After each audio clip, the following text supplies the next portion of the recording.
জয় শ্রীকৃষ্ণ। রাধে রাধে। পবিত্রা রোপণী একাদশী।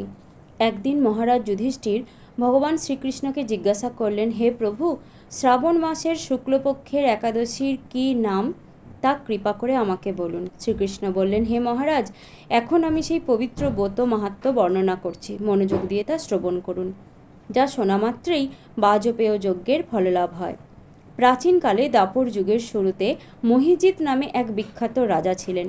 তিনি মাহিষ্মতি নগরে রাজত্ব করতেন, কিন্তু দুঃখের বিষয় এই যে তার মনে বিন্দুমাত্র সুখ শান্তি ছিল না, কেননা তিনি ছিলেন অপুত্রক। পুত্রহীনের ইহলোক পরলোক কোথাও সুখ হয় না। এইরূপ চিন্তা করতে করতে বহুদিন কেটে গেল, কিন্তু তবুও পুত্রমুখ দর্শনে রাজা বঞ্চিতই রইলেন। নিজেকে অত্যন্ত দুর্ভাগা মনে করে রাজা চিন্তাগ্রস্ত হলেন। প্রজাদের সামনে গিয়ে বলতে লাগলেন, হে প্রজাবৃন্দ, তোমরা শোনো, আমি এই জন্মে তো কোনো পাপ কাজ করিনি, অন্যায়ভাবে আমার রাজকোষ বৃদ্ধি করিনি, ব্রাহ্মণ বা দেবতাদের সম্পদ কখনো গ্রহণ করিনি, উপরন্তু প্রজাদেরকে পুত্রের মতো পালন করেছি, ধর্ম অনুযায়ী পৃথিবী শাসন করেছি, দুষ্টদের যথানুরূপ দণ্ড দিয়েছি, সজ্জন ব্যক্তিদের যথাযোগ্য সম্মান করতেও কখনো অবহেলা করিনি। তাই হে ব্রাহ্মণগণ, এই প্রকার ধর্মপথ অবলম্বন করা সত্ত্বেও কেন আমার পুত্রলাভ হলো না, তা আপনারা কৃপা করে অনুসন্ধান করুন। রাজার এই প্রকার কাতর উক্তি শ্রবণে ব্যথিত রাজভক্ত পুরোহিত ব্রাহ্মণগণ রাজার মঙ্গলের জন্য গভীর বনে ত্রিকালজ্ঞ মুনি ঋষির কাছে যেতে মনস্থ করলেন। বনের মধ্যে ঋষিদের আশ্রম সকল দেখতে দেখতে তারা এক মুনির সন্ধান পেলেন। তিনি দীর্ঘায়ু, নিরোগ, নিরাহারে ঘোর তপস্যায় মগ্ন ছিলেন। সর্বশাস্ত্র বিশারদ, ধর্মতজ্ঞ ও ত্রিকালজ্ঞ সেই মহামুনি লোমশ নামে পরিচিত। ব্রহ্মার এক কল্প অতিবাহিত হলে মুনিবরের গায়ের একটি লোম পরিত্যক্ত হতো, এই কারণে এই মহামুনির নাম লোমশ। তাকে দেখে সকলেই ধন্য হলেন। তারা পরস্পর বলতে লাগলেন যে, আমাদের বহু জন্মের সৌভাগ্যের ফলে আজ আমরা এই মুনিবরের সাক্ষাৎ লাভ করলাম। তারপর ঋষিবর তাদের সম্বোধন করে বললেন, কী কারণে আপনারা এখানে এসেছেন এবং কেনই বা আমার এত প্রশংসা করছেন তা স্পষ্ট করে বলুন। আপনাদের যাতে মঙ্গল হয় আমি নিশ্চয়ই তার চেষ্টা করব। ব্রাহ্মণেরা বললেন, হে ঋষিবর, আমরা যে উদ্দেশ্যে এখানে এসেছি আপনি তা কৃপা করে শুনুন। এ পৃথিবীতে আপনার মতো শ্রেষ্ঠ ব্যক্তি আর কোথাও নেই।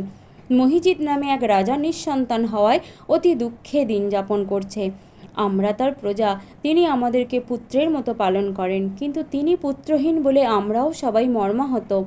তার দুঃখ দূর করতে আমরা এই বনে প্রবেশ করেছি। হে ব্রাহ্মণ শ্রেষ্ঠ, রাজা যাতে পুত্রের মুখ দর্শন করতে পারেন, কৃপা করে তার কোনো উপায় আমায় বলুন। তাদের কথা শুনে মুনিবর ধ্যানমগ্ন হলেন। কিছু সময় পরে রাজার পূর্বজন্ম বৃত্তান্ত বলতে লাগলেন।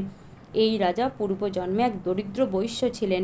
একবার তিনি একটি অন্যায় কার্য করে ফেলেন। ব্যবসা করবার জন্য তিনি এক গ্রাম থেকে অন্য গ্রামে যাতায়াত করতেন।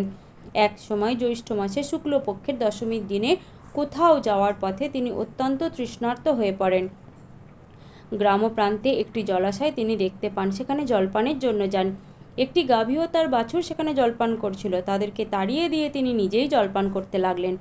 এই পাপকর্মের ফলে তিনি পুত্র সুখে বঞ্চিত হয়েছেন, কিন্তু পূর্বজন্মের কোনো পুণ্যের ফলে তিনি এই রকম নিষ্কণ্টক রাজ্য লাভ করেছেন।